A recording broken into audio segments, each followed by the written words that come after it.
How to recover Shein account. Hi everyone, this is Max. I hope you are doing great. So let's start without wasting time. First of all, open up Shein application. Now tap on Me. Click on Sign in slash register.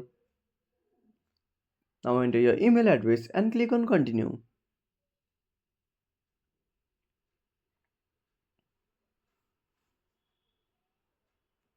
Now complete the verification.